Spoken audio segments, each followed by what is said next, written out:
संसद सत्र चल रहा है और घमासान मचा हुआ है देश के पैमाने पर। 141 सांसद कल और आज 3 सांसद और निलंबित कर दिए गए। अब तो लग रहा है कि पूर्णतः संसद को विपक्ष मुक्त करके ही ये लोग मानेंगे, छोड़ेंगे। और उसी के खिलाफ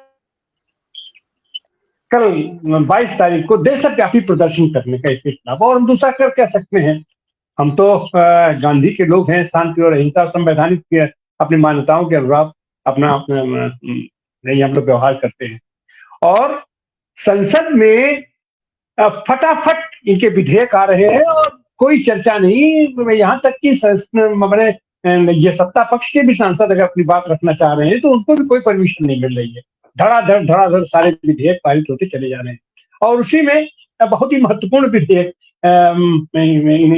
इनका क्रिमिनल लॉ अपना बिल भी इन्होंने पास कर दिया। भारतीय न्याय संहिता, भारतीय नागरिक सुरक्षा संहिता, भारतीय साक्ष्य संहिता अपना विधेयक इन्होंने पास कर दिया। क्या यही लोकतंत्र है? संसद किस लिए बना है?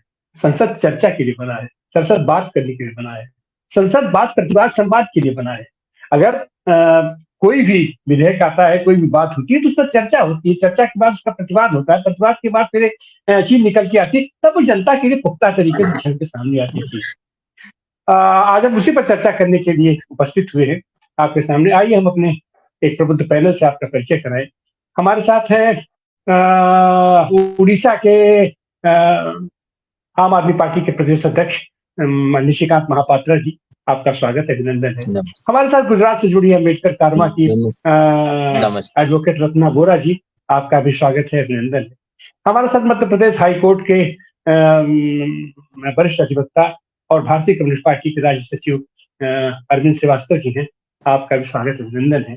हमारे साथ जनता की आईना के संपादक शकील अहमद साहब है, आपका भी स्वागत है। और हमारे साथ महात्मा गांधी काशी विद्यापीठ के पूर्व प्रोफेसर सतीश कुमार जी हैं, आपका भी स्वागत, अभिनंदन है। हम चलते हैं शुरुआत में उड़ीसा के आम आदमी पार्टी के हम ये प्रदेश अध्यक्ष निशिकांत महापात्रा जी। निशिकांत महापात्रा आम आदमी पार्टी का चित्र दिया है। आपके संजय सिंह को वहां प्रश्न करने के लिए उनकी स्थिति ये हुई कि उनको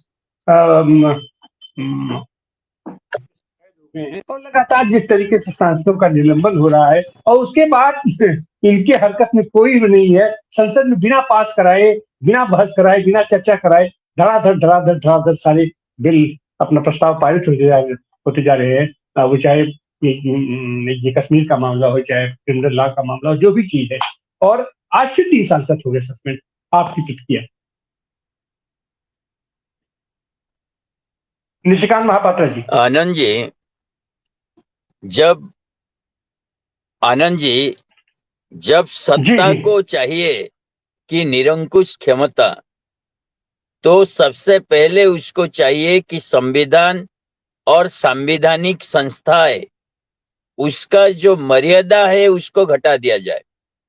आप अगर सोच रहे हैं कि भारतीय जनता पार्टी ऐसे ही 100 से ज्यादा मतलब सदस्यों को निलंबित कर रहा है और ये आज 2, काल 5, 10, 15 इस तरह से करके ये कोई आइसोलेटेड इवेंट है, इसका पीछे बहुत ही बड़ा रणनीति है।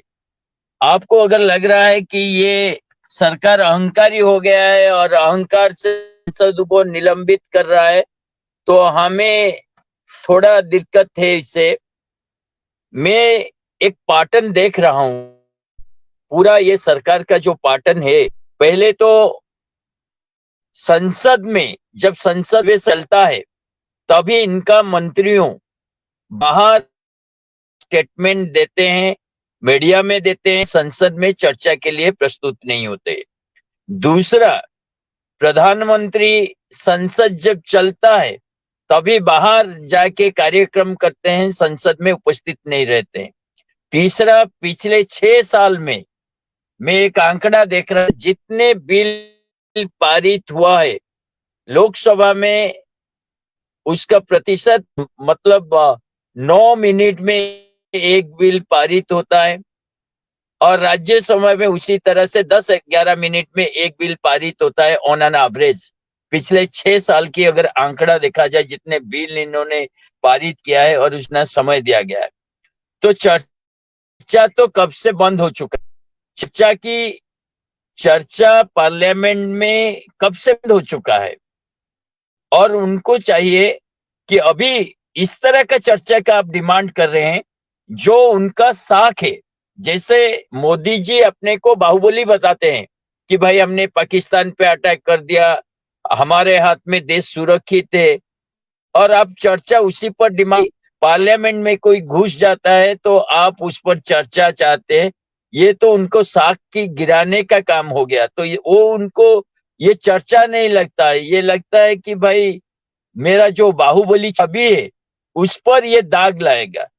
और सबसे बड़ी बात है, सिर्फ पार्लियामेंट नहीं है, supreme court, controller and auditor general office है। आप देखे होंगे कि कंट्रोलर एंड ऑडिटर जनरल का ऑफिस जो केंद्र सरकार पर स्टडी रहेगा, अभी सिर्फ 18 मतलब रिपोर्ट दिया है, इस तरह का एक न्यूज आया है। सुप्रीम कोर्ट में ये लोग किसी भी फैसला अपना हक में लेने का इनका ताकत रखते हैं। और चाहे आप बोल दो कि भाई जजेस ब्लैकमेल का शिकार हो रहे हैं या कोई क्विड प्रो को हो रहा है, मतलब उस पर तो बात करना बहुत ही घातक हो जाएगा। लेकिन जिस तरह से जजों बिहेवियर रहा है, जिस तरह से कुछ फैसला आया है, उससे साधारण जनता में तो ये भी जाता है कि भाई सुप्रीम कोर्ट जाके कोई फायदा नहीं, ये भी अब भरोसा योग्य नहीं है। तो मेरा ये मानना है कि सारे संविधान को भरोसा घटाकर जनता से दूर करने का जो प्रयास है, क्योंकि अगर एक ही दिन में भारतीय जनता पार्टी बोल देगा कि भाई ये संविधान को हम चेंज करके बाबा साहेब आम्बेडकर का संविधान को चेंज करके मनुवादी संविधान लाए, तो उसका जोरदार विरोध होगा। तो उससे अच्छा तरीका है कि एक एक चीज संविधान का निकाल लो। आपका संसद का गरिमा निकाल लो। संसद में चर्चा नहीं होगा। उनका सांसद हेमा मालिनी बोलते ये लोग बहुत सवाल करते हैं। अरे यार, संसद किसके लिए है? सवाल नहीं करेंगे, चर्चा नहीं करेंगे तो संसद का जो ऑब्जेक्टिव है क्या है? और संसद में आप चर्चा नहीं कर सकते हो, टीवी डिबेट में आप चर्चा नहीं कर सकते हो क्योंकि गोदी मीडिया है, न्यूज़पेपर में आप चर्चा नहीं कर सकते हो क्योंकि पेड मीडिया है। तो इस देश में अब बोलने का आजादी कहाँ है? हर चीज में ये लोग एक एफआईआर डाल देते हैं। कोई सांसद अगर उपराष्ट्रपति का मिमिक्री करता है उस पर भी एफआईआर हो गया। हर चीज में एफआईआर। अब तो बोलने को डर लग रहा है, अगर मैं कुछ बात रखता हूं कल मेरे पे भी एफआईआर हो जाएगा। तो ये एफआईआर राज, पुलिस राज, और जिस तरह से इन लोगों ने ये आईपीसी सीपीसी को चेंज कर रहे हैं, मतलब विपक्ष की अनुपस्थिति में इस पर ना चर्चा करके, तो मुझे लगता है इस देश में अब सांसद को संसद से निकाल जाना कोई बड़ी बात नहीं है। इस देश में अब गणतंत्र पर जिस तरह से सवाल खड़ा हुआ है वो बड़ी बात है। और हर नागरिक को ये समझना चाहिए कि भाई ये विजय कोई राजनीतिक पार्टी का जंग नहीं है। अब ये जनता का जंग है कि भाई इस देश में डेमोक्रेसी रहेगा या नहीं, संसद काम करेगा, पार्लियामेंट का सुप्रीम कोर्ट काम करेगा, कंट्रोलर ऑडिटर जनरल काम करेगा, सांबादिक संस्थाएं काम करेंगे, मीडिया काम करेगा, ये सारे पर अब सवाल है। ये बहुत ही गहरा प्रश्न है।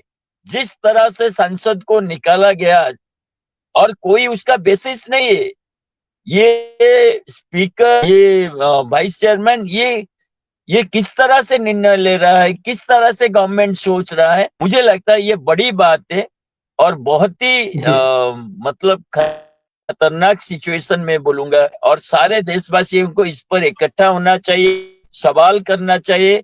इस देश में गणतंत्र की धारा है, जो इतिहास है, जो अनुभव है, उसको बचाने के लिए सबको आगे आकर लड़ाई में शामिल होना चाहिए।